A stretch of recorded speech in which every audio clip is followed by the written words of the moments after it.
ओम श्री परमात्मने नमः।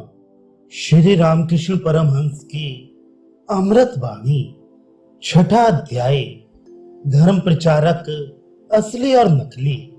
प्रचारक के दोष। हे प्रचारक, क्या तुम्हें बिल्ला अर्थात प्रचार करने का अधिकार मिला है? राजा का बिल्ला जिसे मिलता है, भले ही वे एक सामान्य प्यादा हो, उसका कहना लोग भय और श्रद्धा के साथ सुनते हैं। वह व्यक्ति अपना बिल्ला दिखाकर बड़ा दंगा तक रोक सकता है। हे प्रचारक, तुम पहले भगवान का साक्षात्कार कर उनकी प्रेरणा और आदेश प्राप्त कर लो, बिल्ला पालो। बिना बिल्ला मिले यदि तुम सारा जीवन भी प्रचार करते रहो तो उससे कुछ ना होगा, तुम्हारा सारा श्रम व्यर्थ होगा। कोई भी व्यक्ति भगवत प्रेम की गहराई में डूबना नहीं चाहता, कोई इतना धीरज नहीं रखता। विवेक वैराग्य की साधना की किसी को परवाह तक नहीं है। दो चार किताब पढ़ते ही सभी भाषण देने और प्रचार करने में भिड़ जाते हैं। कितना आश्चर्य है! लोक शिक्षा देना कितना कठिन काम है। जिसने ईश्वर का साक्षात्कार उनसे आदेश पाया है, वही लोक शिक्षा दे सकता है। प्रश्न, जो व्यक्ति भाषण देने और प्रचार करने में तो कुशल हो, परंतु जिसका जीवन उन्नत ना हो, उसके विषय में आपका क्या मत है? उत्तर, ऐसा मनुष्य तो दूसरों की धरोहर रखी हुई संपत्ति को उड़ाने वाले की तरह होता है।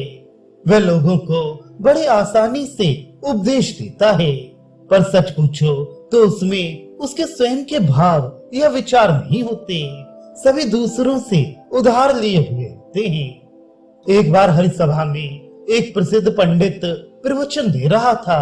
प्रवचन में उसने कहा, ईश्वर नीरस है, उनमें कोई रस नहीं है। तुम लोग अपनी प्रेम भक्ति के द्वारा उन्हें सरस कर लो। जब मैंने ये सुना तो मुझे स्मरण हुआ आया। एक लड़के ने कहा था, मेरे मामा के यहाँ गौशाला में बहुत घोड़े हैं। गौशाला में घोड़े, इसी से समझ में आ जाता है कि घोड़ा बोड़ा कुछ नहीं है। लड़का झूठ बोलता है।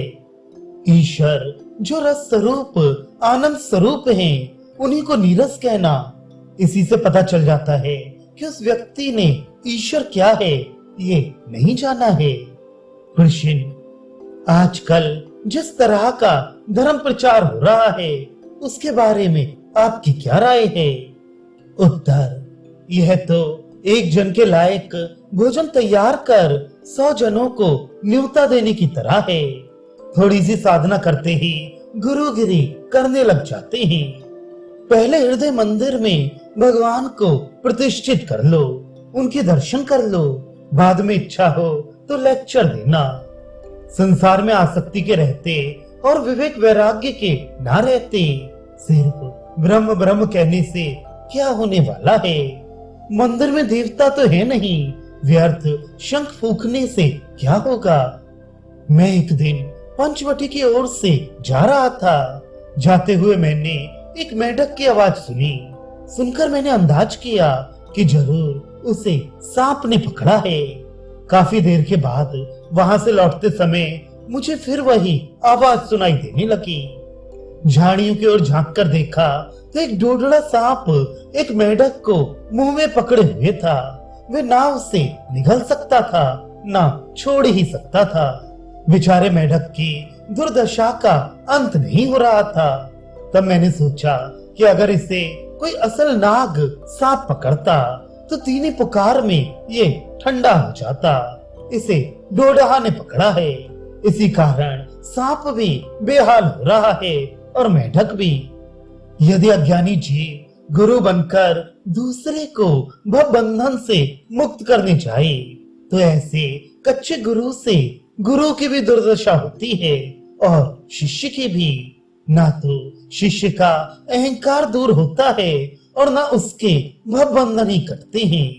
कच्चे गुरु के पल्ले पड़ने से शिष्य कभी मुक्त नहीं होता, किंतु यदि सद्गुरु हो तो जीव का अहंकार तीनी पुकार में दूर हो जाता है।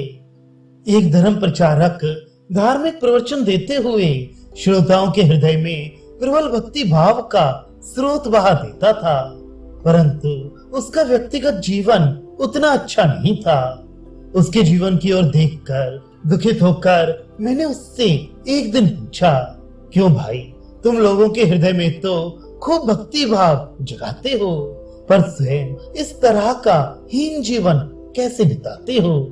उस व्यक्ति ने हाथ जोड़कर नम्रता के साथ उत्तर दिया, महाराज, ये सही है कि झाड़ू स्वयं अपवित्र होती है, पर वह जिस जगह को झाड़ती है उसे साफ ही करती है। यद्यपि मैं उसे कुछ उत्तर दे नहीं सका,